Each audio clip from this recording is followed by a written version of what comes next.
Coming up, a fatal fire claims the lives of 3 people, leaving their identities unknown. No worries about freeze warnings today, but instead we'll turn our attention to Easter weekend rain. We'll have the latest from the Skywatch Weather Center. And MSSU holds a rally to try and bring an end to sexual assault. The 4 states' most watched news starts now. Good morning and welcome to the KOAM Morning News. It is 5 a.m. I'm Tanya Bach. We'll get to those stories in just a moment, but first, let's go to Michael Hayslip in the Skywatch Weather Center. You know, coming off of yesterday where we had the frost, we even had freeze warnings up in the northwest. We saw temperatures 28, 29 degrees. You walk outside right now, 51 over 7th and Rangeline. It is absolutely delightful outside. Humidity staying low, no difference between temperature and wind chill. And luckily, we're not having to fight any type of wind right now. So we have substantially rebounded from where we started just 24 hours ago. But I'll tell you what we are going to deal with is a little bit of Easter weekend rain. Right now, the Skywatch storm tracker just filled with clouds as all the precipitation stays down along the Oklahoma-Arkansas state line down to our south. So we're good for the time being. But also, too, I want to point out that in Delaware County, Oklahoma, already under a flood watch, and that is not from what we had earlier this week. That is, in fact, preemptive strike for what's going to develop from tonight all the way through Sunday. Our weather trend for Friday, make it up around 70 degrees, but we're going to start to pick up afternoon rain. Now, most of our mid-morning rain is going to clip our far eastern edges of southwest Missouri, but we see it develop right there and move through central Mo.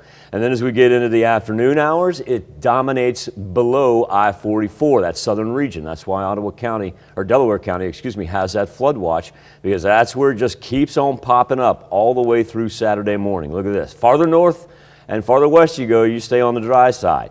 But that Saturday rain just keeps on coming in from the south. Now we get into Sunday. And yep, Easter Bunny's already got plans in effect to make sure that the kids are not muddy and that the Easter eggs are delivered. But we're going to get some widespread rain there on Sunday. A cold front is the result of what's going to prompt some of those thunderstorms on Saturday. Now it turns mainly into just rain on Sunday. We shouldn't have a whole lot of thunder and lightning with that, but it's going to be chilly out there too. High of only 53. So once again, I think it's time to start making sure that the Easter Bunny knows to hide indoors. Oh yeah. On Sunday. For sure. Yeah. I think he's about ready to make that call. It's time. Yeah. And if they are outdoors, make sure they're like waterproof in some Well, form. Like you and I were talking, you know, Yeah. you like to dress the kids in the pastels and the whites, and it's going to be muddy. Yeah. Maybe put some galoshes in there with them. You just wanted to say the word galoshes. I did. I know. Well played. Be cute. Little Easter basket with cute little rubber boots in there. How big is your Easter basket?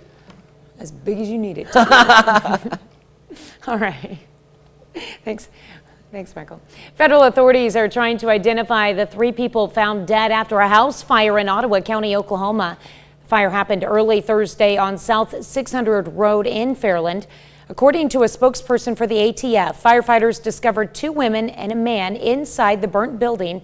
Say a medical examiner is working to confirm their identities and determine the cause of death. Investigators say the victims are a woman in her 80s and a woman and man over the age of 40. The ATF says the sheet metal house is a total loss. There's no word yet on exactly where or how the fire might have started. The ATF is handling this case because it is on Cherokee Nation land. Authorities are looking for possible witnesses, backgrounds of the victims, and information on possible problems with the house before the fire.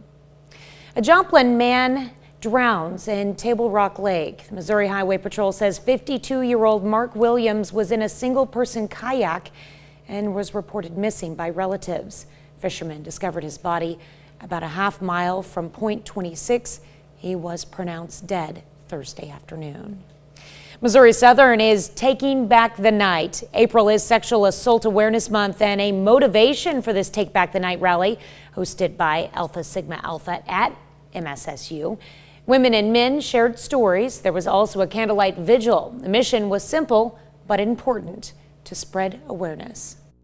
They said a lot tonight. It does affect my demographic quite a lot, and that's a little scary to me. So the fact that I'm a part of an organization that puts the amount of stress they do on bringing awareness to this is incredibly important to me. Thursday night's event was held at MSSU's Justice Center Auditorium. Federal jury finds a Delaware County, Oklahoma man guilty for shaking a 4-month-old infant. Officials say the abuse led to the girl's hospitalization. 21-year-old Lucas Woods of Colcord was convicted of child abuse in Indian country. The child was released from the hospital, but officials say she still has injuries. And a Parsons, Kansas man is facing a sentence of life in prison with parole after being convicted of 2 child sex offenses. Jared Bybee was convicted under Kansas's Jessica's Law. He pleaded guilty to 2 counts of aggravated criminal sodomy. The crimes involved 2 victims, both younger than 10. Under Jessica's Law, Bybee faces life in prison with a minimum of 25 years for each count before being eligible for parole. Sentencing is set for September 23rd. Emergency management and fire officials have been fighting a blaze that broke out after an explosion at a gas plant in central Kansas Thursday afternoon. Reno County Emergency Manager Adam Wishar says 2 people with minor injuries were taken to a Wichita hospital. A 2-mile radius was evacuated around the Haven Midstream plant near Haven, which is about 33 miles northwest of Wichita. At last report, Kansas 96 near the plant was closed. Hundreds of high school students were on the Pitt State campus yesterday. The music students were competing in the Kansas State High School Activities Association Regional Large Ensemble Festival. They represented 15 schools from across our area. Really not a competition, it's more of a festival. Each band comes in and there's a criteria that's set up through the Kansas State High School Activity Association where you get rated based on your performance. There's a scoring guide, and depending on your score will determine your overall rating, whether it's a rating of 1, 2, 3, 4, etc.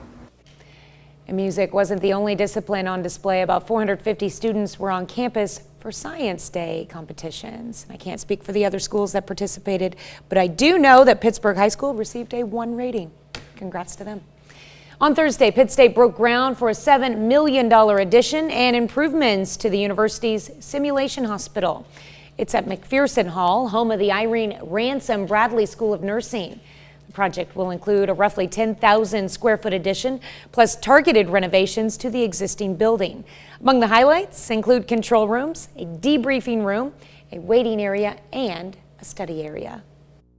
It's very, very important for the learning and the adaptation of nursing. As we have seen over the past few years, we just have to go with the flow in this healthcare industry, and being able to just immerse yourself into a clinical experience using our clinical judgment skills and just overall prioritizing what's important to us in an assessment environment.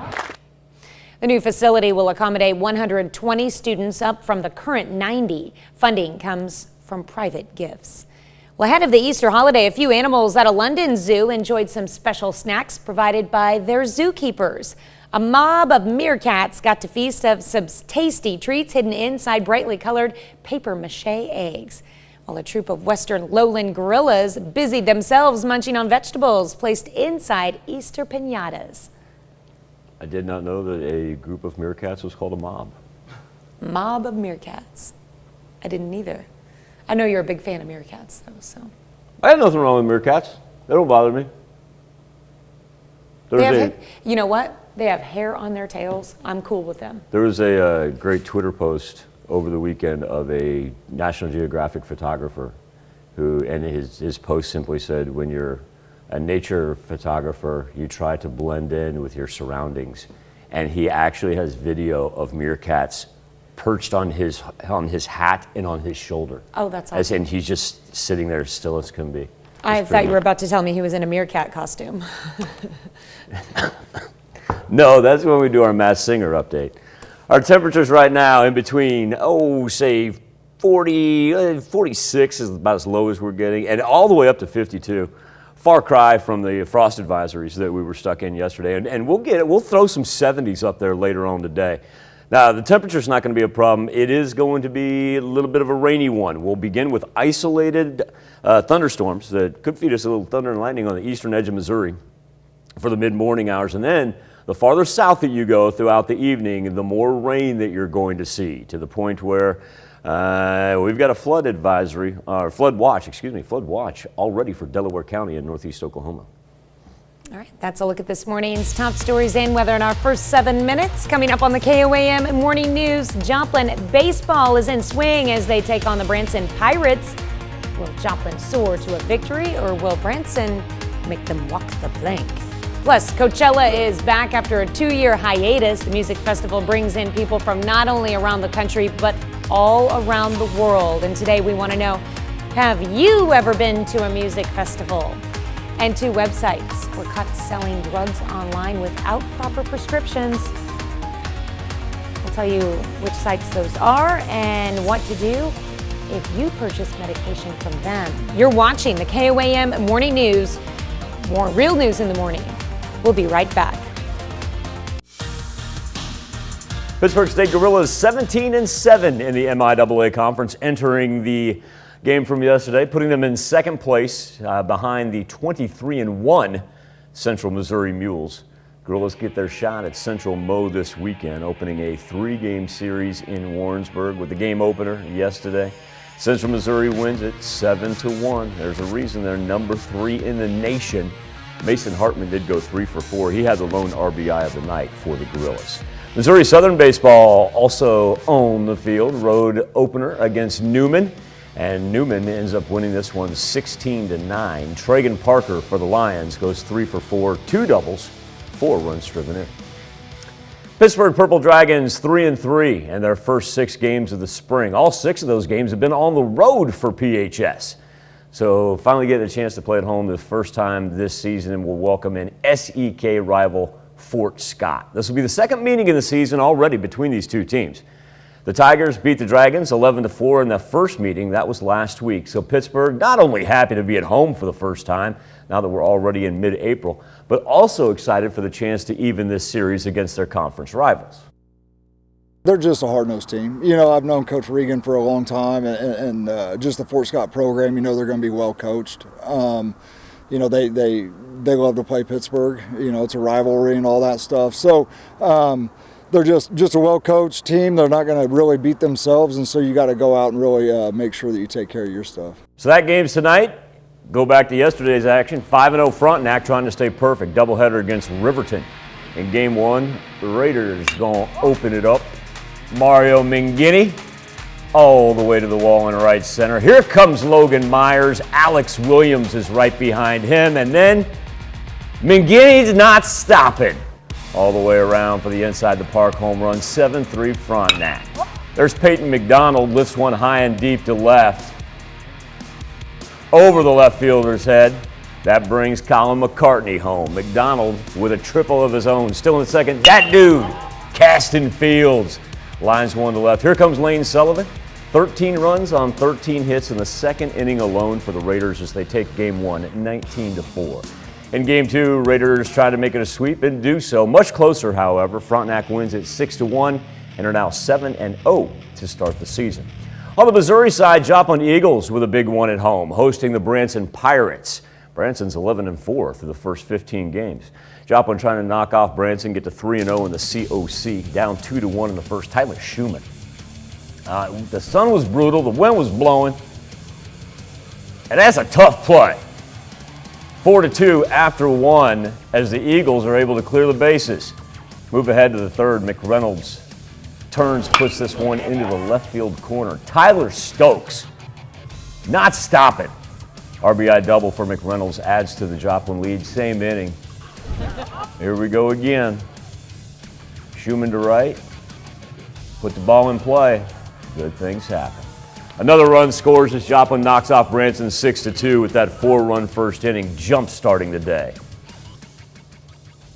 And our guys didn't panic, and we found a way to get some base runners on. And anytime you're playing here, that sun's tough this time of year and this time of day. And we were able to get some guys on and take advantage of some things and find a way to put some runs up early. And it takes a little bit of the edge off after they scored 2 first. So I think anytime you can answer, you're going to feel a little bit better about it. And to go get 4 was huge. Over at the high school, JHS hosting its annual Varsity Track and Field Invitational. Got competitors from both Southwest Missouri and Southeast Kansas, and our own Danny Terzer, she was there with a few highlights from the action.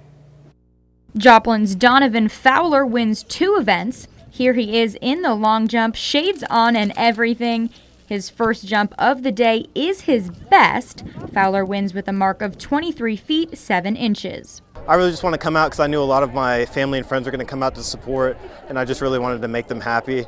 Didn't get 24 today, but 23.7, that's not bad for a decent meet. I definitely feel like I'm on track with the right coaching staff. I think amazing things are going to happen by state. On the track, Cameron Ledford competes in the 1,600-meter run. She places 4th and hits a new personal record with a time of 5 minutes 37.69 seconds. My mile time has not been that great in the past, so it feels really great to be able to PR. I knew at practices I had been focusing on distance a little more, so I knew it was going to be a good one. Ledford also breaks a national record today in the Javelin. Her best throw reaches 13.62 meters. The Carl Junction girls pick up a few first-place finishes. In the 100-meter hurdles, Ali Montez blows out the competition. She crosses the finish line in 15.02 seconds. It feels good to know that, even though I didn't have a good race, I still won, which is very encouraging. It makes me super excited for when I do have a good day, and so I win by even more. And it's very encouraging considering that state is coming up. And the Carl Junction girls 4x100-meter relay team wins today. The Bulldogs take first place with a time of 51.39 seconds. Boys brought home the team title, and on the girls' side, Webb City took second with Carl Junction right behind them in third. Still to come on the KOM Morning News. North Korea hackers caught stealing from a video game company. We're going to have how much it is and what federal investigators are trying to do to solve the crime. And a check on our 7-day forecast with a KOAM Morning News returns. Got these temperatures pushing up already into the high 40s, if not low 50s, so much better start than what we had yesterday. Now, it is mostly cloudy out there. The shot of our nearly full moon, it is full tomorrow. Tomorrow's the official full moon, but kind of obscured by that early morning cloud cover. Also, too, of note, want to remind everybody, especially down to the south, anticipate a wet weekend, already a flood watch in effect for not only Delaware County, but Benton County in northwest Arkansas as well. Weather trend for today. Now, the clouds stick around. We've got scattered rain, but we're still going to make it up into the 70s. Let's talk about future track, because when we talk about those flood watches down to the south, it'll give you an idea. The mid-morning rain pops up eastern edge of southwest Missouri, and then as we get into the afternoon, watch everything just kind of ride and go below south of I-44 all the way through really Saturday afternoon and evening. And then as we approach Easter Sunday, and we see everybody in the central and northern portions get their dose of the rain as well. A little bit of a wet weekend ahead. Also, too, if you are going to be out and about on Sunday, bundle up, because our highs are only going to be in the 50s and then back down below the 40-degree mark for Sunday night into Monday. Time now to turn our attention to the KOAM Insta poll. Music lovers uniting in California. Coachella is this weekend. Massive music festival's big return after a 2-year pandemic hiatus. Samantha Lamido spoke to some campers who say they're eager to get the party started. Thousands of festival goers are flooding the desert as the Coachella Valley Music Festival gets ready to kick off after being canceled for 2 years. We're stoked. We're just ready to get pumping in the Do-Lab and just have a fun time. There's a lot of bands I haven't seen in the past couple of years, so just kind of seeing some live music. For many, it's a yearly tradition they're excited to welcome back. This is my third. Actually, it's my second Coachella. This will be my 9th year. I think that's my 16th time. Early Thursday morning, people from all over the world packed their cars, pitched their tents, and set up for the big weekend.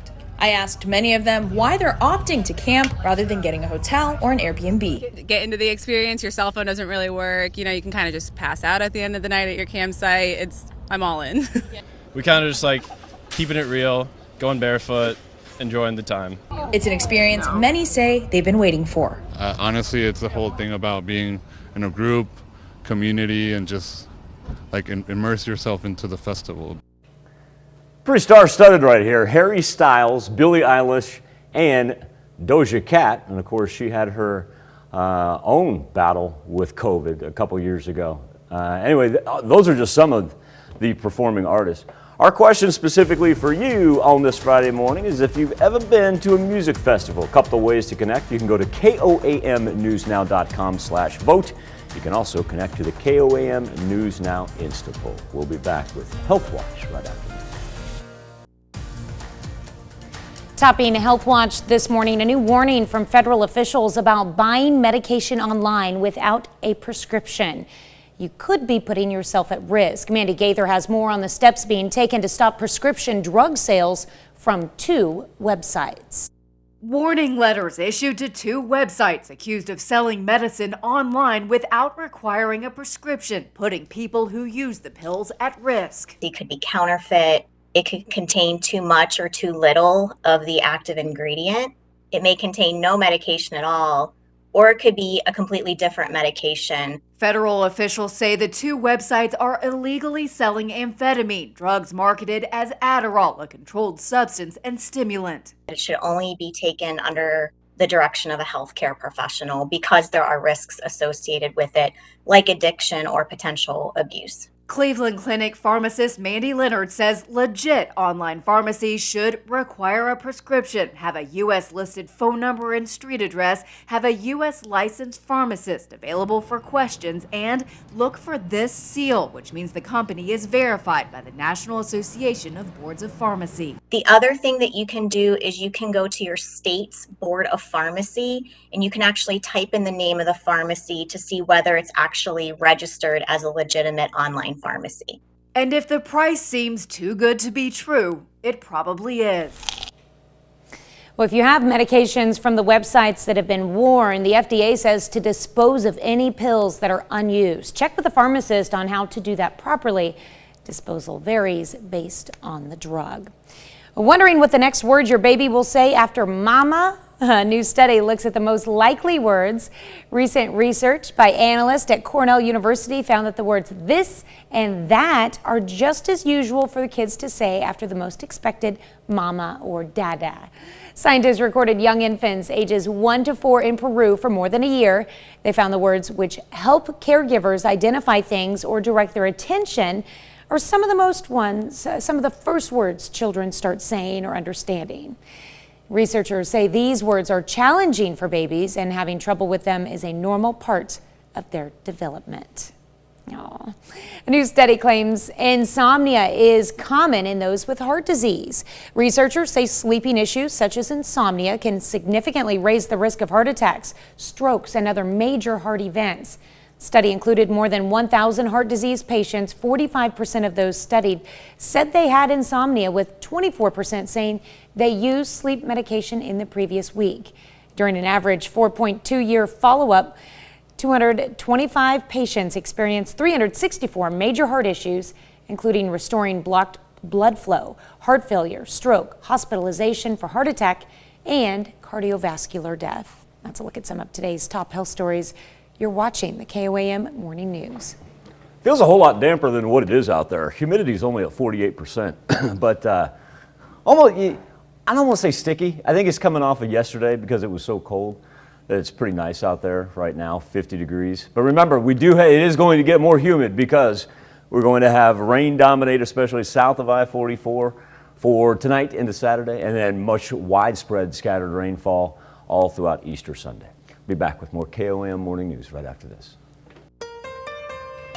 Coming up, a fatal fire claims the lives of 3 people, leaving their identities unknown. 2 things to look at for the Easter Sunday weekend. Number 2, the dropping temperatures. Number 1, the dropping temperatures. Number 2, look at that uptick in the rain. We got a wet one on our hands, the latest from the Skywatch weather app. And MSSU holds a rally to try and bring an end to sexual assault. The 4 states' most watched news starts now. Good morning and welcome to the KOAM Morning News. It is 5:33. I'm Tanya Bach. We'll get to those stories in just a moment, but first, let's go to Michael Hayslip. It's not quite as cold this morning as it was yesterday. No, and I'm trying to pick up a picture of that moon, but I think the clouds are really getting it over 7th and Range Line. We can see it outside of Television City, but it's vastly obscured by the cloud cover that we had.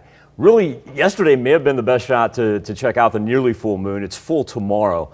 But not only the clouds today, but then beginning tomorrow, that rain kicks in as well. 51 degrees is where we stand right now, over 7th and Range Line. So like Tanya said, a far cry from the 20s and low 30s that we saw yesterday, as we're kind of cruising along right now with mid 40s and even low 50s. There is the aforementioned cloud cover. We are dry, however. So far, about mid-morning though, we're going to change that tune and begin to pick up rain for the eastern part of southwest Missouri. Now, on the Mercury, all the way up in the high 60s, throw a 70 in there every now and then. But most importantly, since we're headed into a holiday weekend, everybody's going to want to talk about the rain. So here we go. There's where we pop up for this morning. And then as that pushes east through central Missouri, watch the rain begin to dominate along and south of I-44, because that's going to last for tonight into Saturday morning, especially the farther. If you got some plans you got to make down to the Tulsa area, even northwest Arkansas, they're going to pick up more than their fair share of rain because they've already got flood watches down there. And then as we progress through Saturday, it stays down to the south. However, Easter Sunday, just in time for the old Easter egg hunts. Look at that, extremely widespread. Luckily, we won't have to worry about so much thunder and lightning, and it's not going to be torrential downpour on Sunday, more of a nuisance that kind of gets in the way of our Easter holiday more than anything else. But probably time to go ahead and plan on hiding the eggs. The Easter Bunny is planning on hiding the eggs, I should say, inside. All right, well, you've been in touch. He's not a big fan. It's funny, the Easter Bunny and I, we're not fans of cooler, wet weather. We've always had that in common. It's actually kind of one of our bonding methods when we first got to meet each other, and kind of took off after that. One of the benefits now we spend most of our time playing Texas Hold'em and dominoes. Right. One of the benefits to indoor hunts is the ability to add chocolate into the mix. Because a lot of times when you do those outdoor hunts, you've really got to watch the temperature. And how long is that chocolate outside? I was so hoping you were going to say you really got to watch the critters. Well, anytime, but, well, I mean, the bunny is a critter too, if you think about it. Some critters are good. They're the ones that leave you the jewels. Watch what you say. But what I'm saying is, you're going to have an indoor hunt. Let that chocolate be. Hopefully your house isn't too hot to where it would melt. Oh my goodness, if you're doing that, I would love to know what your thermostat's set at. Michael's coming over. Well, and if you do keep it warm, don't put the chocolate next to the vent. That's a very good point. It's common sense, folks. And that concludes Tanya's Easter weekend common sense moment. I'll get you some imaging and an open for that. Oh, stay tuned. We're going to hop into some more common sense later in the show. You were just waiting for it. That's for you. You were All right, thanks, waiting Michael. for it. Federal authorities are trying to identify the 3 people found dead after a house fire in Ottawa County, Oklahoma. The fire happened early Thursday on South 600 Road in Fairland. According to a spokesperson for the ATF, firefighters discovered 2 women and a man inside the burnt building. Say a medical examiner is working to confirm their identities and determine the cause of death. Investigators say the victims are a woman in her 80s and a woman and man over the age of 40. ATF says the sheet metal house is a total loss, but there's no word yet on exactly where or how the fire might have started. ATF is handling the case because it is on Cherokee Nation land. Authorities are looking for possible witnesses, backgrounds of the victims, and information on possible problems with the house before the fire. A Joplin man drowns at Table Rock Lake. The Missouri Highway Patrol says 52-year-old Mark Williams was in a single-person kayak and was reported missing by relatives. Fishermen discovered his body about a half mile from Point 26. He was pronounced dead Thursday afternoon. Well, it's not quite Peter Cottontail, but it's hopping down the bunny trail. This balloon costume, isn't that cute? One of the creations from a brand new business at Joplin's North Park Mall. It's called Paper Airplane Events. The custom balloon company makes personalized balloon creations for various events or just for fun. I love seeing the creations come to life. It feels like an art form to me. I love art, and it's an art that you can share with people. In addition to some fun creations, they've set up a selfie studio inside the North Park Mall. Missouri Southern is taking back the night. April is Sexual Assault Awareness Month, and a motivation for this Take Back the Night rally hosted by Alpha Sigma Alpha at Southern. Women and men shared their stories. There was also a candlelight vigil. The mission was simple but important: to spread awareness. They said a lot tonight. It does affect my demographic quite a lot, and that's a little scary to me. So the fact that I'm a part of an organization that puts the amount of stress they do on bringing awareness to this is incredibly important to me. Thursday night's event was held at Missouri Southern's Justice Center auditorium. A longtime Joplin airport manager, Steve Stockham, is retiring. On Thursday at the airport, they celebrated Stockham's career during his tenure. The airport got a new terminal building. Stockham was also able to help navigate the airport through the pandemic when the industry was struggling most. He held his position for 31 years. He says he knows what he'll miss most. The people. I mean, you know, all the relationships of the people I've been able to know and work with over the years, and I'll still be around, but working with those folks on a daily basis and those accomplishments, the people's the big deal. Stockham plans to be a consultant for an engineering firm, Olson, in Joplin. We wish him the best. World's richest person wants to buy Twitter. Tesla CEO Elon Musk has made an offer worth $43 billion to buy the social media company outright and make it private. Self-identified free speech absolutist explained why during a TED Talk in Vancouver on Thursday. Musk is currently Twitter's largest shareholder and has proposed to buy the shares he doesn't already own at $54.20 per share in the case. I do know that brought Tesla stock way down yesterday. If you can afford it. Yeah.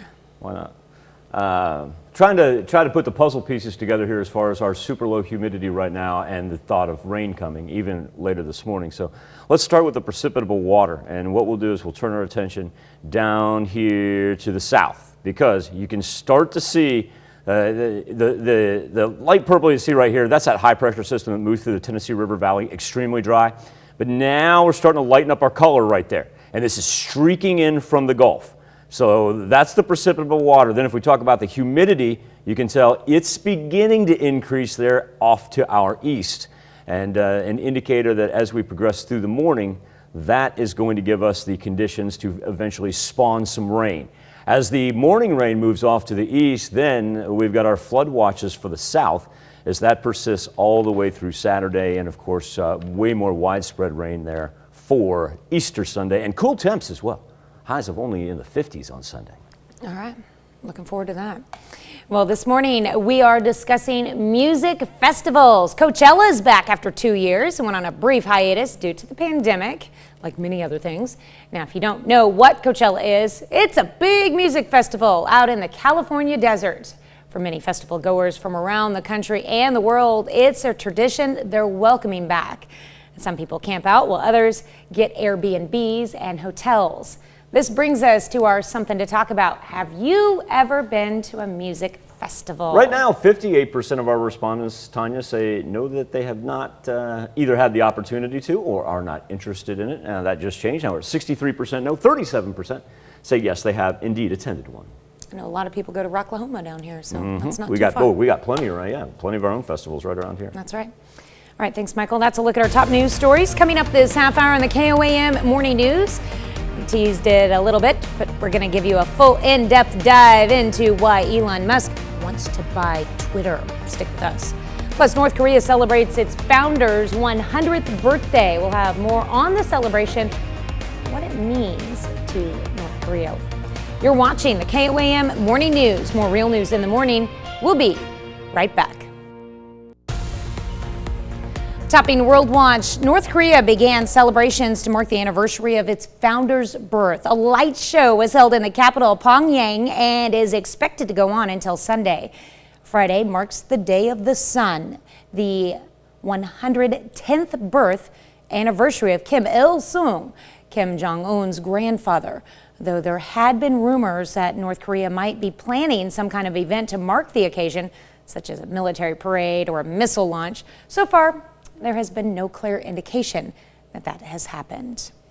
The FBI believes North Korean hackers stole more than $600 million worth of cryptocurrency from a video gaming company.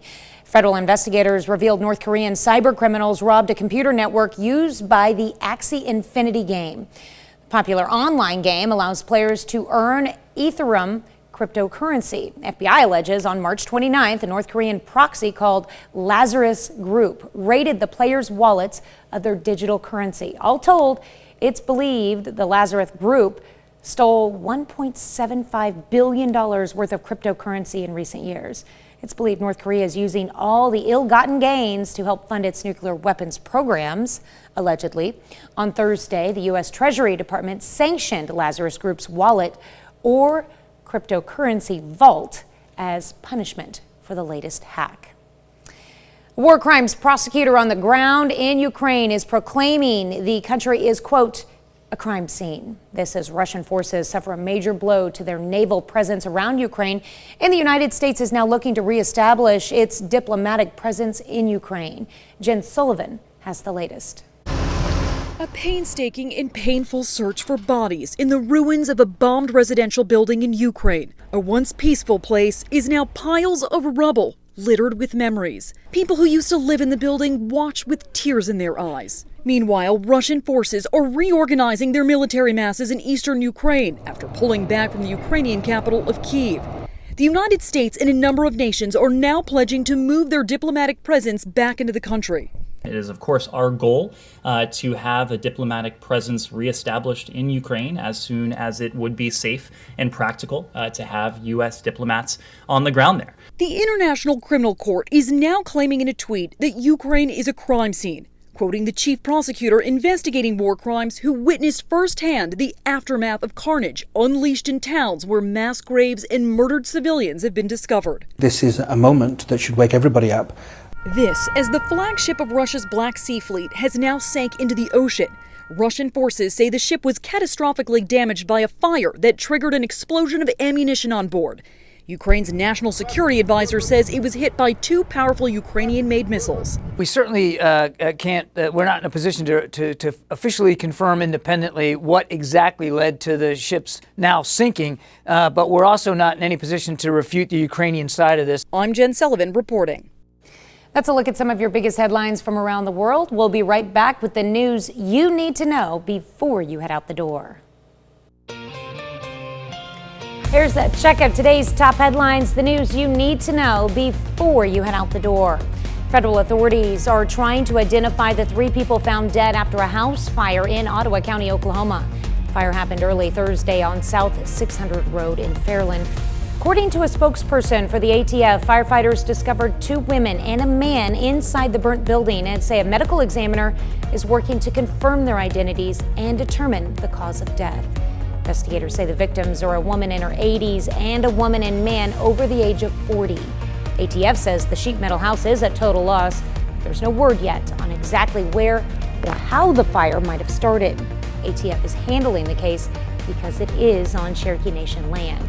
Authorities are looking for possible witnesses, backgrounds of the victims, and information on possible problems with the house before the fire. A Parsons, Kansas man is facing a sentence of life in prison with parole after being convicted on two child sex offenses. Jared Bybee was convicted under Kansas's Jessica's Law. He pleaded guilty to 2 counts of aggravated criminal sodomy. The crimes involved 2 victims, both younger than 10. Under Jessica's Law, Bybee faces life in prison with a minimum of 25 years for each count before being eligible for parole. Sentencing is set for September 23rd. A federal jury finds a Delaware County, Oklahoma man guilty for shaking a 4-month-old infant. Officials say the abuse led to the girl's hospitalization. 21-year-old Lucas Woods of Colcord was convicted of child abuse in Indian country. The child was released from the hospital, but officials say she still has injuries. Emergency management and fire officials have been fighting a blaze that broke out after an explosion at a gas plant in central Kansas Thursday afternoon. Reno County Emergency Manager Adam Wishar says 2 people with minor injuries were taken to a Wichita hospital. 2-mile radius was evacuated around the Haven Midstream plant near Haven. which is about 33 miles northwest of Wichita. That's a check of today's top headlines, news you need to know before you head out the door. Get our temperatures into the low 70s later on today. A little early morning rain runs through southwest Missouri. Then be prepared for tonight all the way through the Easter weekend for flooding concerns down to our south and widespread rain by the time we get into Easter Sunday. Be back with more KOM Morning News right after this. Tesla and SpaceX CEO Elon Musk offers to buy Twitter for $43 billion, saying the social media platform needs to be transformed. Danya Bacchus has more. The world's richest person wants to buy Twitter. Tesla CEO Elon Musk has made an offer worth $43 billion to buy the social media company outright and make it private.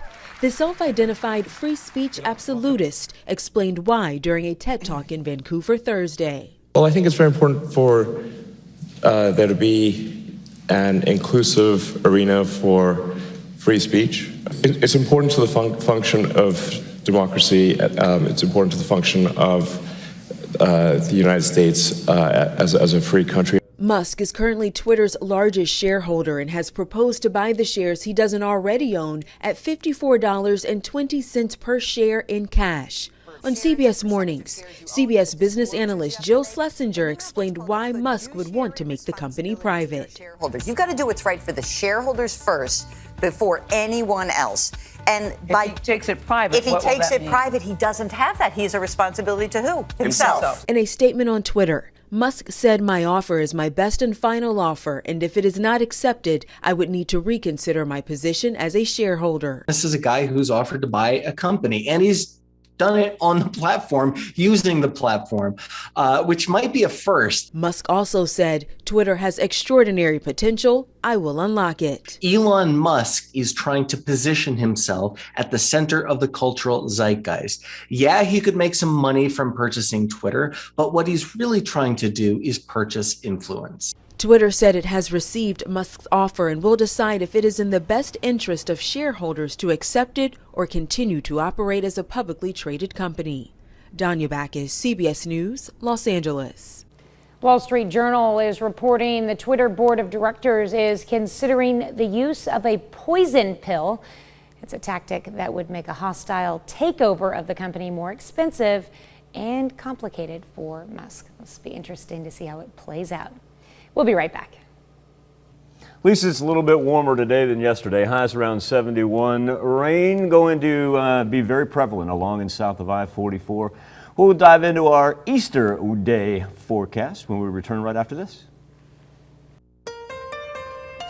Coming up, authorities discover the bodies of 3 people found in a house fire in Ottawa County. This will be our last warm day of the Easter weekend, and now we've got to prepare for our fair amount of precipitation for the holiday. The latest from the Skywatch Weather Center.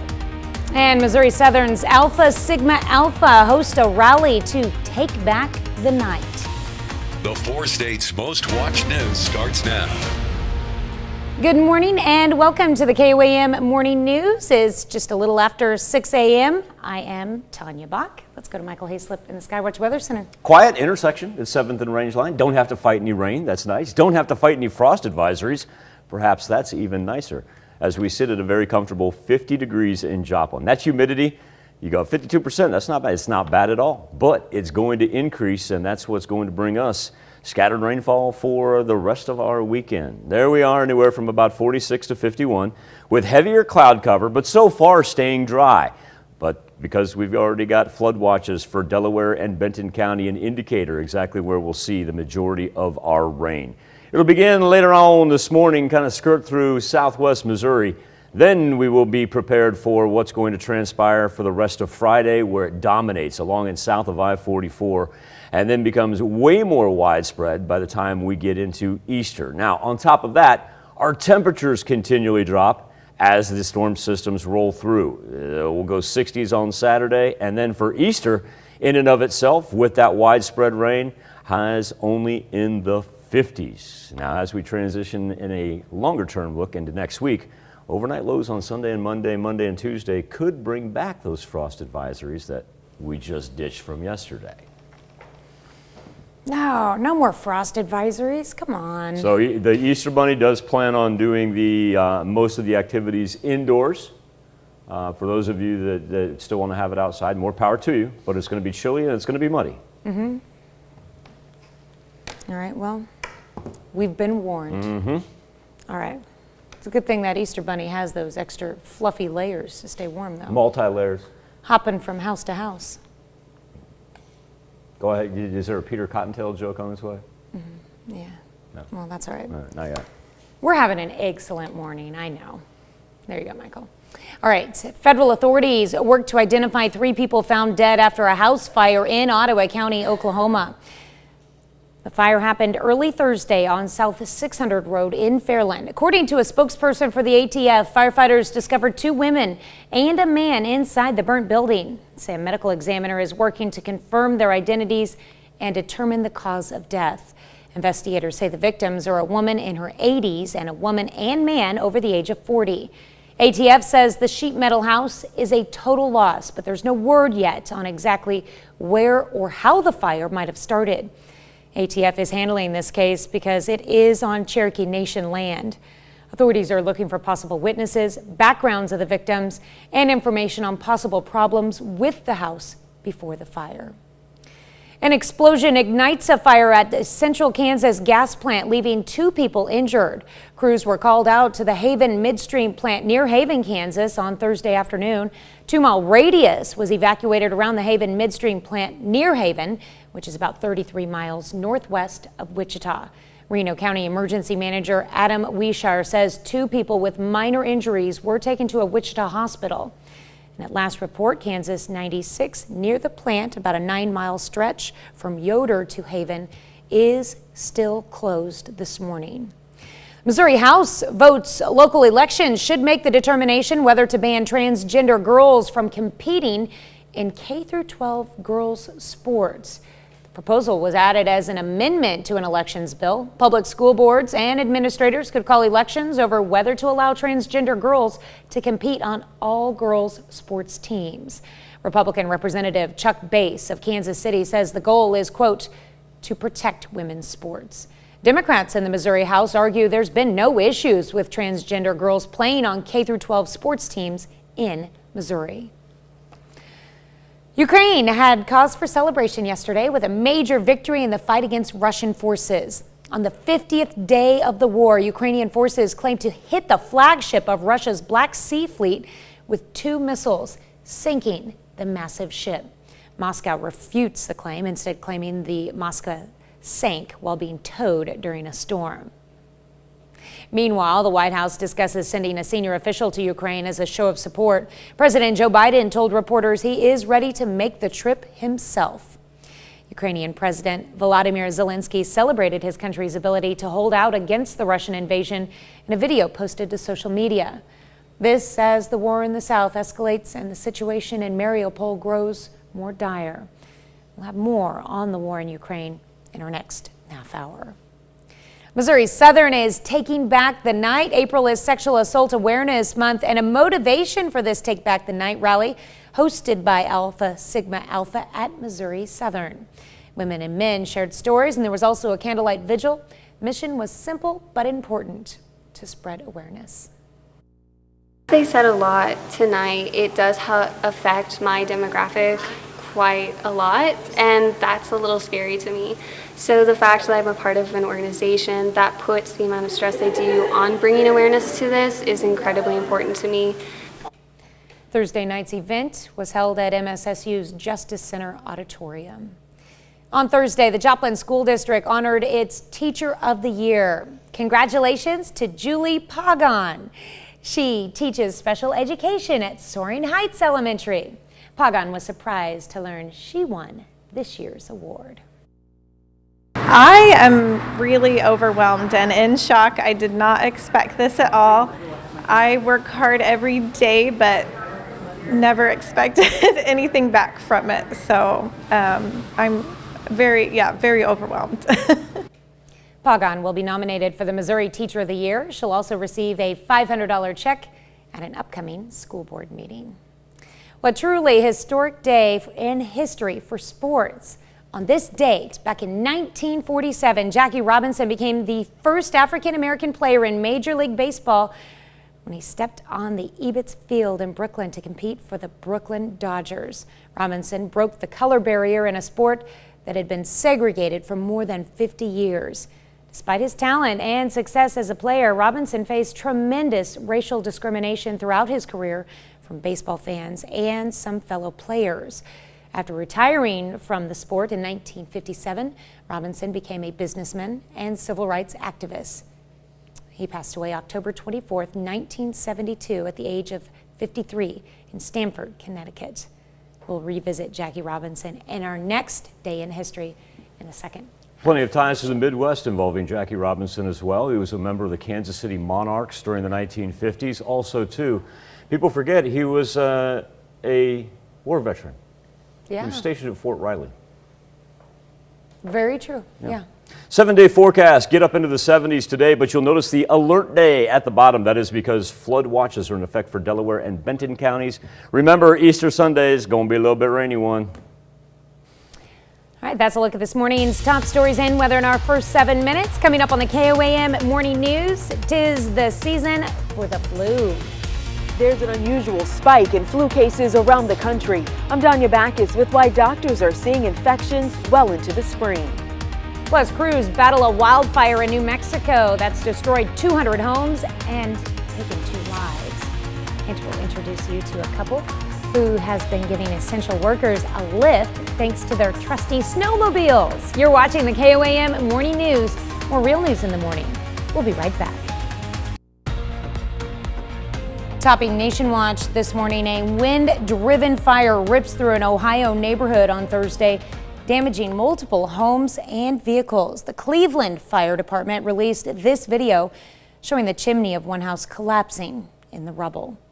It started as a 4-alarm fire before wind caused it to spread, engulfing surrounding homes. A total of 5 homes, 2 garages, and 12 vehicles were damaged.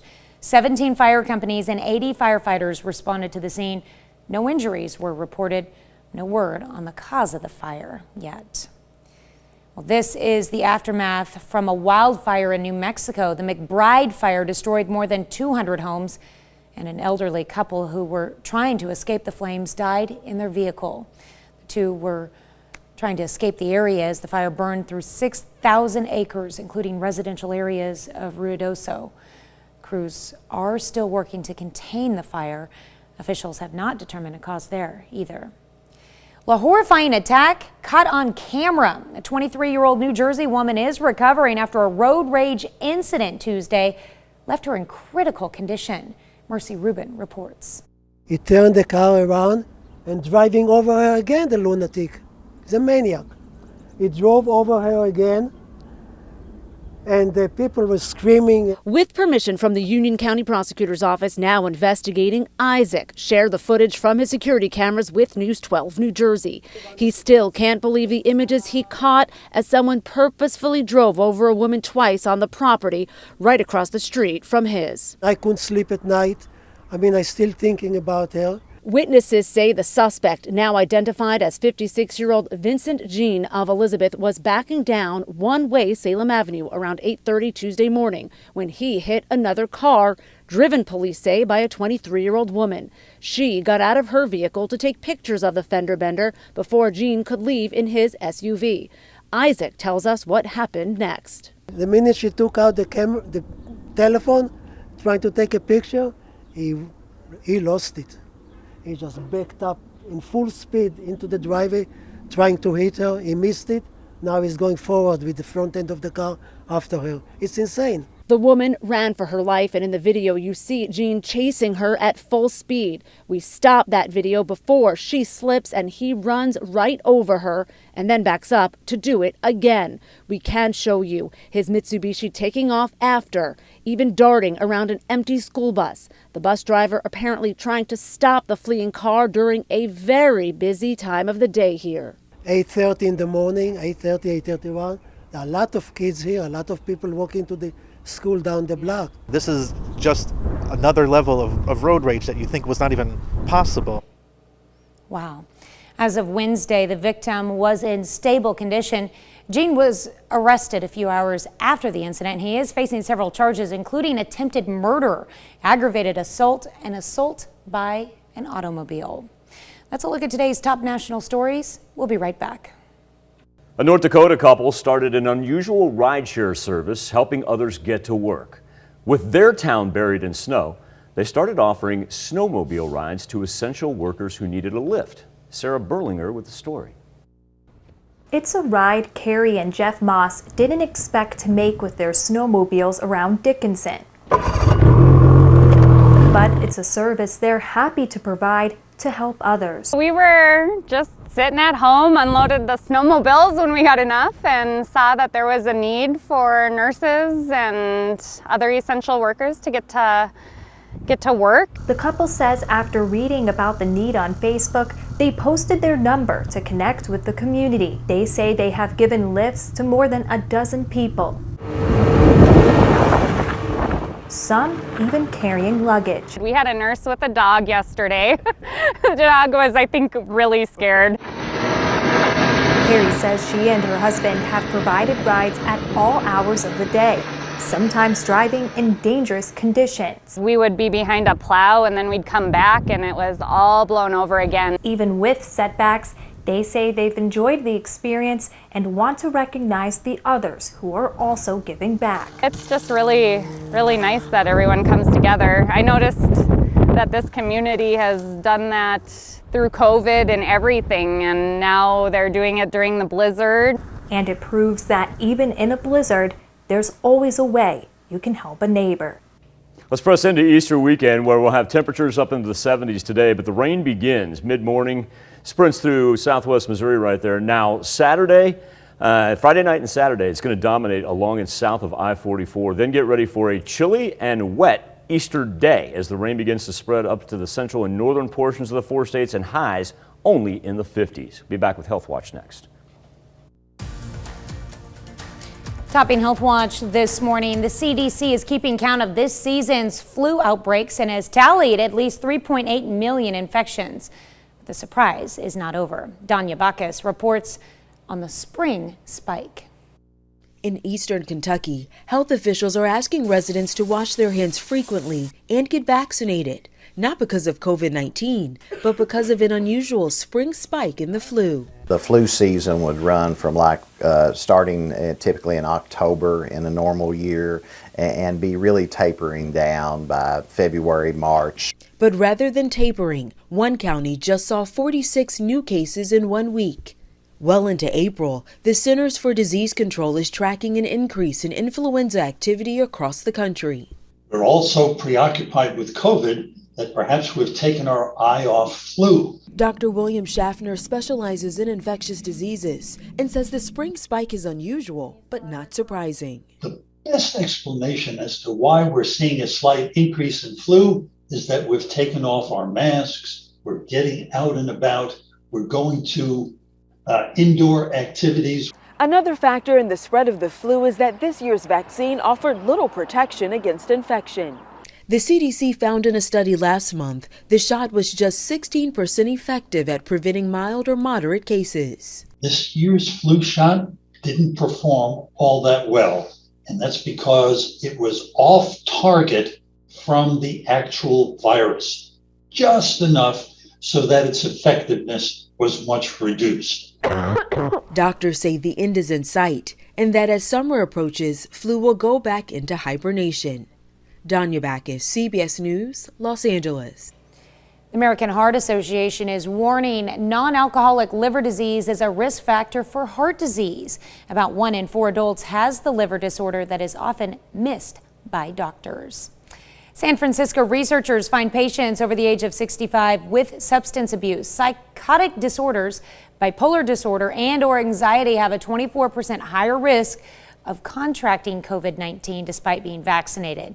People with those common psychiatric conditions who are younger than age 65 have an 11% higher risk for a breakthrough case. 3 doses of an mRNA COVID-19 vaccine is safe, and that's according to a large U.S. study. Analysis of nearly 48,000 people who received 3 doses of either Moderna or Pfizer's vaccine found no significant increase in the reporting of allergic reactions, blood clots in the brain, or inflammation of the heart. That's a look at some of today's top health stories. You're watching the KOAM Morning News. We'll be right back.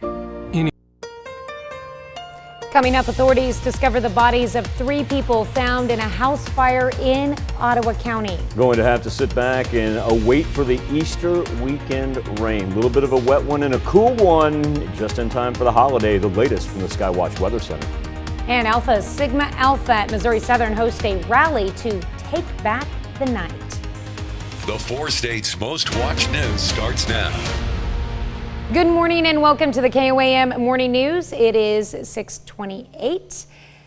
I'm Tanya Buck. We'll get to those stories in just a moment. But first, we've got rain in our Easter weekend forecast. We do, and you look at those overcast skies right there, and you just get the feeling that the rain is coming. Now, it's going to take a while, especially before it gets widespread, but we are going to have mostly cloudy skies. There we are over 7th and Rangeline.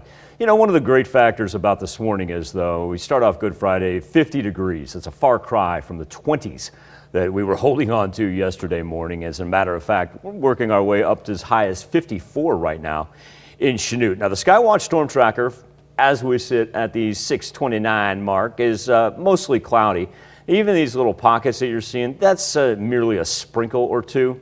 We're not really going to pick up here until we get to the mid-morning hours. Now, once we do, we're going to see the first round roll through southwest Missouri and really kind of intensify over central Missouri. But now, Friday night into Saturday morning, watch at the bottom of your screen how the rain dominates along and south of I-44, where we've got flood watches for Delaware and Benton counties.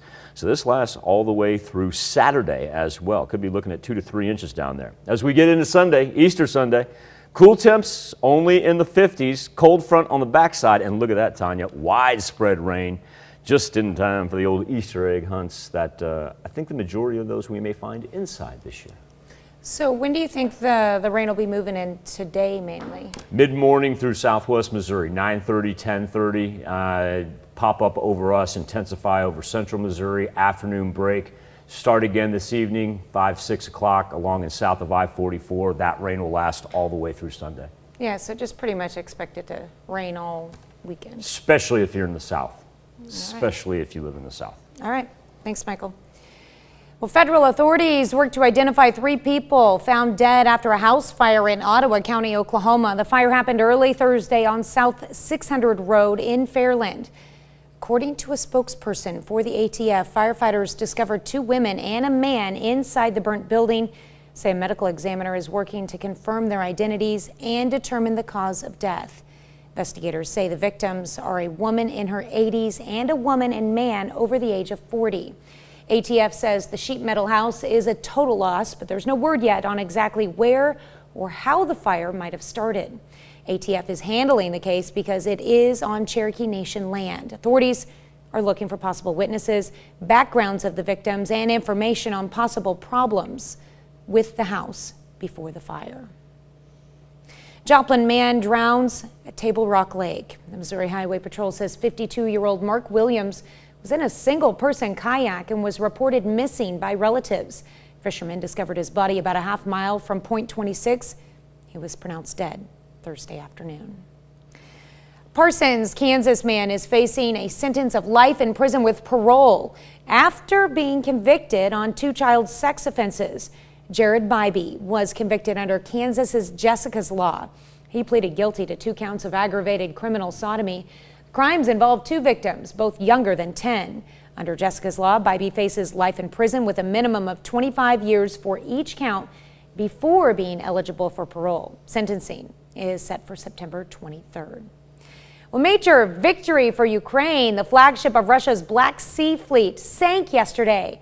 It was the same ship that Ukrainian troops famously told to go to hell when they were ordered to surrender on the tiny Snake Island at the start of the war. And as Ukraine reestablishes control of the north, the Biden administration is considering sending a top official to Kyiv.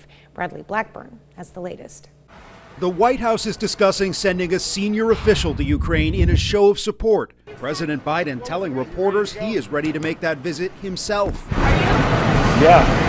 Yesterday, on the 50th day since Russia's invasion began, Ukraine says it hit this Russian cruiser with 2 missiles, sinking the massive ship. It's going to have an impact on their capabilities, certainly in the near term. Whether it has an impact on their naval capabilities in the long term is just unclear right now. Moscow refutes the claim, insisting the Moskva sank while being towed during a storm. But they had no idea who they were up against. In a video posted to social media, President Vladimir Zelensky celebrated his country's ability to hold out longer than anyone expected, but pleaded for more weaponry as the battle in the south continues.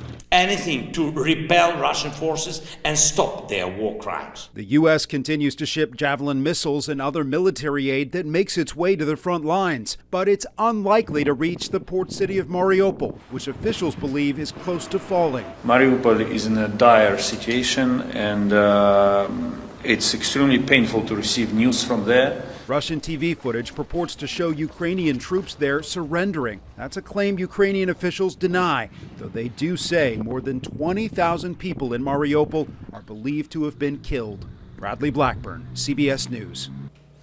2 members of Congress, Senator Steve Daines of Montana and Representative Victoria Spartz of Indiana, visited Kyiv and its suburbs yesterday. Spartz is the only Ukrainian-born U.S. lawmaker. Souls Harbor in Joplin is considering moving into a new location. The shelter is currently looking to obtain a new property that will be bigger and will offer more services. Some of those services include extending help to those in their teens experiencing homelessness.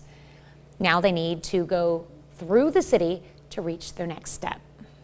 We're going to have some city council meetings. We're going to have to be going through some zoning because it is not zoned for us at this point. So we'll have to be going through some zoning and then make sure that we get all our financial stuff in order as well. Gurley says if the shelter is able to move to a bigger space, she hopes it can bring a new awareness about people who experience homelessness every day. We're going to have more on the future of Souls Harbor when the KOAM Morning News switches over to Fox 14 at 7. On this date in 1997, Major League Baseball retires Jackie Robinson's number 42. Robinson is the only player in MLB history to have his number retired across all teams, a sign of the reverence with which he is regarded decades after he led the charge to integrate the major leagues. By the time of his retirement in 1956, Robinson had won the Most Valuable Player Award, been named to 6 All-Star teams, and won the 1955 World Series. He was elected to the Hall of Fame as soon as he was eligible in 1962, and the Dodgers retired his number shortly before his death in 1972.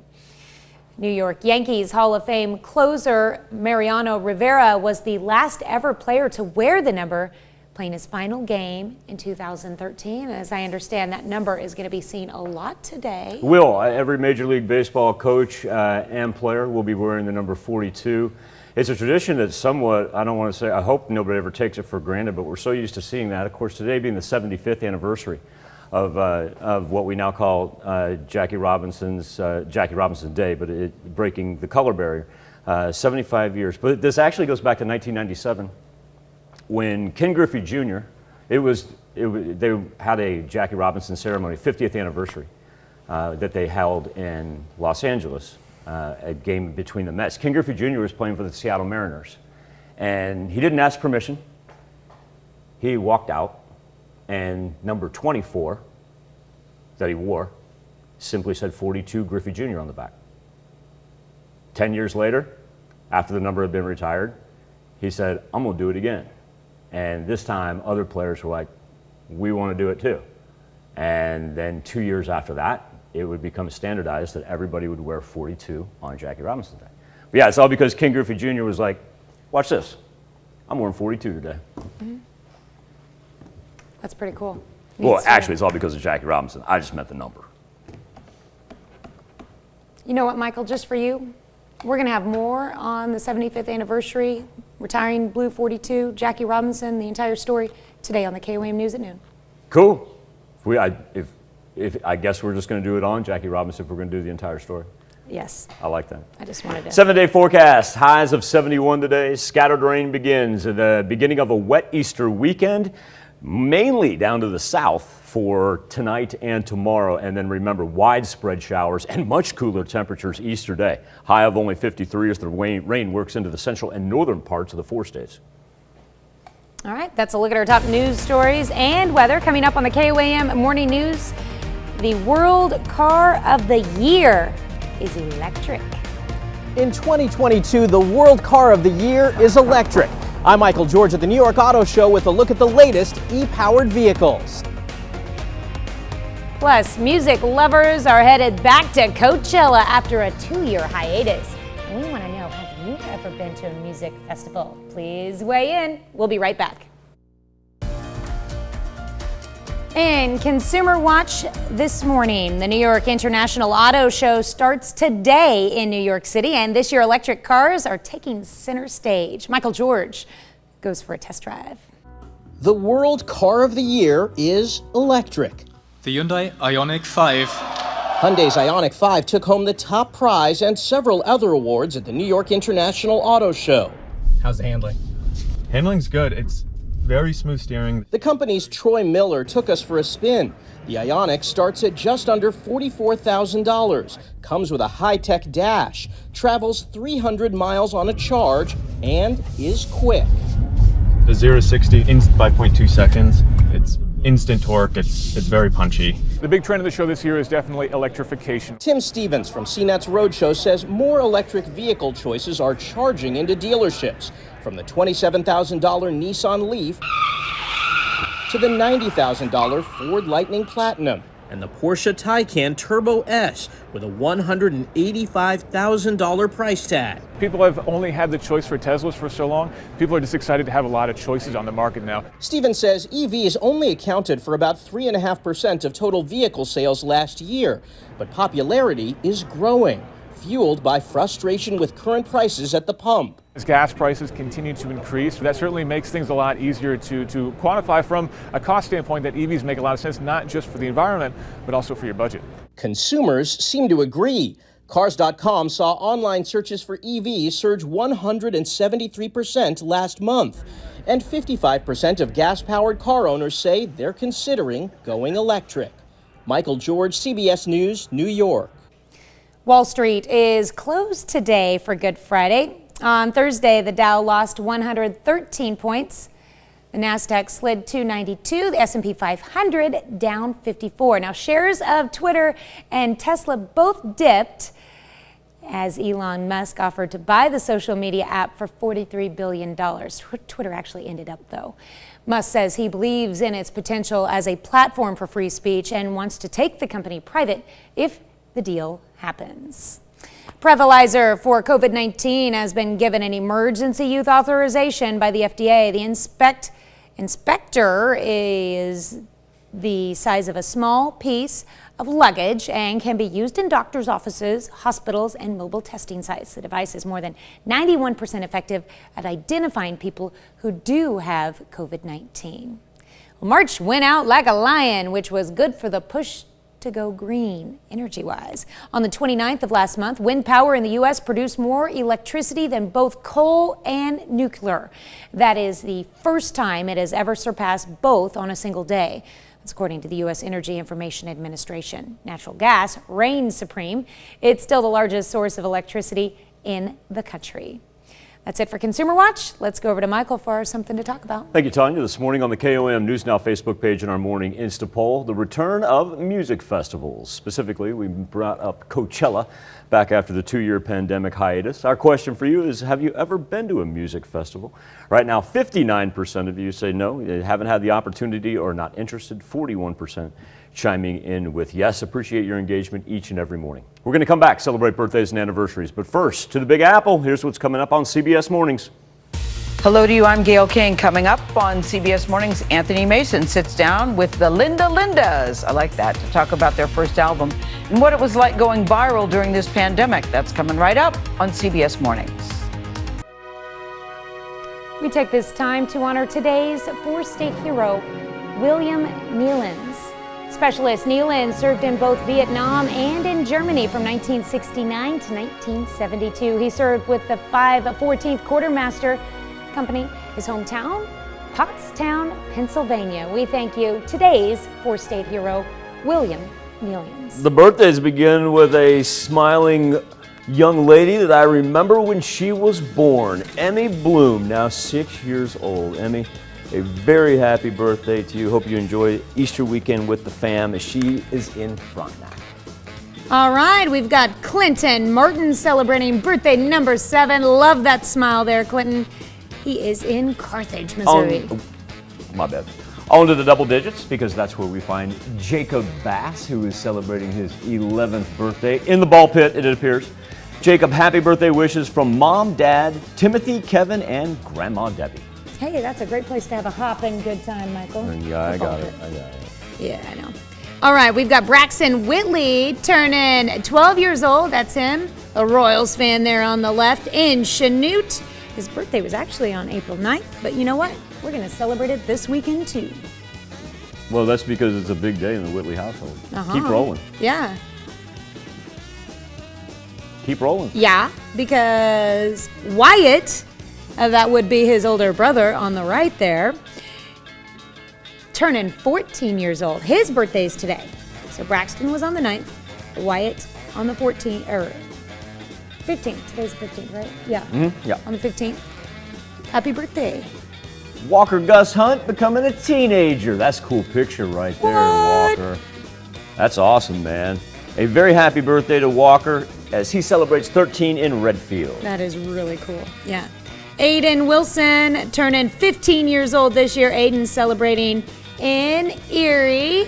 All right, we got a little wrestling star there with love coming from Grandma Linda. Little Red Devil pride right there on the wrestling map. Briley Buchanan, a happy 17th birthday. Miss Briley, she is in Jasper. All right, turning the big 5-0. We got a little throwback picture there of April Hagerman. You do not know that's a throwback picture. You do not have that confirmed.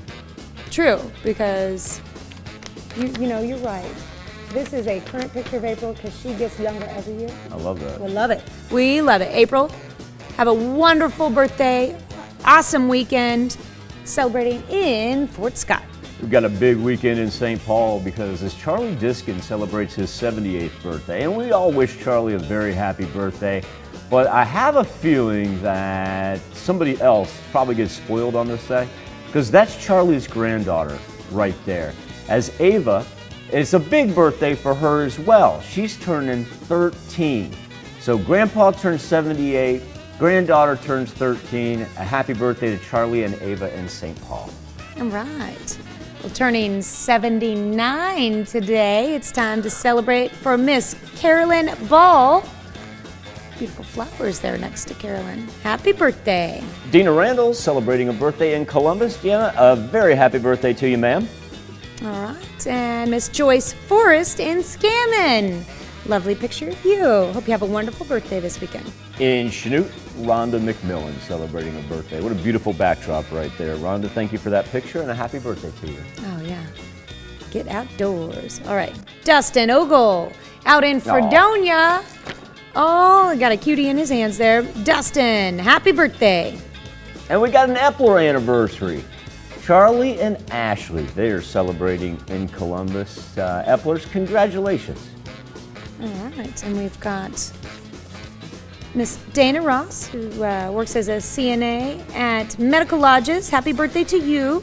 Blaze Heckert turning 29 in Pittsburgh, and Amanda Lee in Pittsburgh as well. Happy birthday.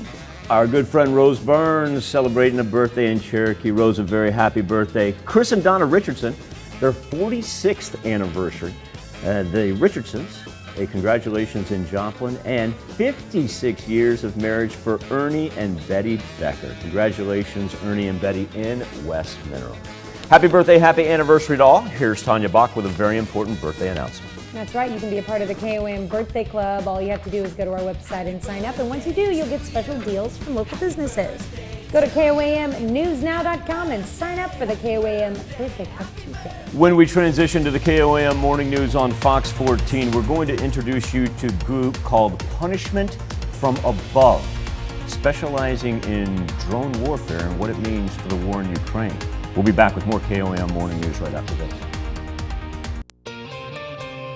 Here's a check of today's top headlines, the news you need to know before you head out the door. Federal authorities tried to identify the 3 people found dead after a house fire in Ottawa County, Oklahoma. Fire happened early Thursday on South 600 Road in Fairland. According to a spokesperson for the ATF, firefighters discovered 2 women and a man inside the burnt building. Say a medical examiner is working to confirm their identities and determine the cause of death.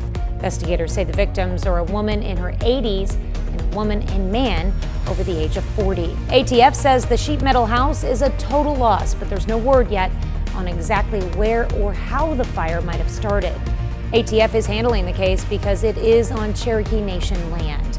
Authorities are looking for possible witnesses, backgrounds of the victims, and information on possible problems with the house before the fire. Parsons, Kansas man is facing a sentence of life in prison with parole after being convicted on 2 child sex offenses. Jared Bybee was convicted under Kansas's Jessica's Law. He pleaded guilty to 2 counts of aggravated criminal sodomy. Crimes involved 2 victims, both younger than 10. Under Jessica's Law, Bybee faces life in prison with a minimum of 25 years for each count before being eligible for parole. Sentencing is set for December 23rd. Federal jury finds a Delaware County, Oklahoma man guilty for shaking a 4-month-old infant. Officials say the abuse led to the girl's hospitalization. 21-year-old Lucas Woods of Colcord was convicted of child abuse in Indian country. The child was released from the hospital, but officials say she still has injuries. Emergency management and fire officials have been fighting a blaze that broke out after an explosion at a gas plant in central Kansas Thursday afternoon. Reno County Emergency Manager Adam Wishar says 2 people with minor injuries were taken to a Wichita hospital. They evacuated a 2-mile radius around the Haven Midstream plant near Haven, which is about 33 miles northwest of Wichita. Within the last 30 minutes, Kansas 96 has now reopened. Because they're still calling it a critical disruption. I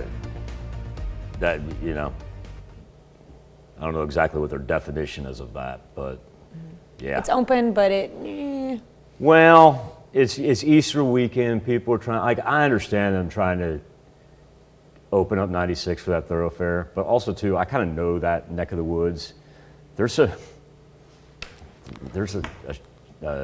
actual state highway that you can take around it. Yeah, if you can find an alternative. If you're watching this right now, it's going to be a while before you get there anyway. Recommended, yes. All right, highs today in the 70s, so the mercury is going to be okay. Let's talk about the rain, because for this afternoon and the evening, dominating the southern portion of the 4 states, especially below I-44. Flood watches in effect for Delaware and Benton counties. And then as we push into Easter Sunday, watch this rain become much more widespread. And here's the other factor for our Easter Sunday. While we start off early in the morning in the 50s, watch what our temperatures do. Okay, so we're going the wrong way as we progress towards sunrise, and we've got the widespread rain to go along with it. That being said, the Easter Bunny is going to make it happen either way, but you may want to tell the Easter Bunny that this year, maybe because of the precipitation and because of the mud, we may want to do it on the inside of our facility. It's a 7-day forecast that as we jaunt into next week, eventually we'll get a little warm up here before we get to the end of April. But at the same time, Tanya, when we look at Sunday night into Monday, and then we look at Monday night into Tuesday, there is a very distinct possibility that we have the reemergence of those frost advisories that we just got done with yesterday. The nice thing is at least on at least Monday, we're going to need that chance to dry out a little bit before we reemerge with more rain next week. That wraps it up for this Easter weekend edition. Hey, God bless you and your family.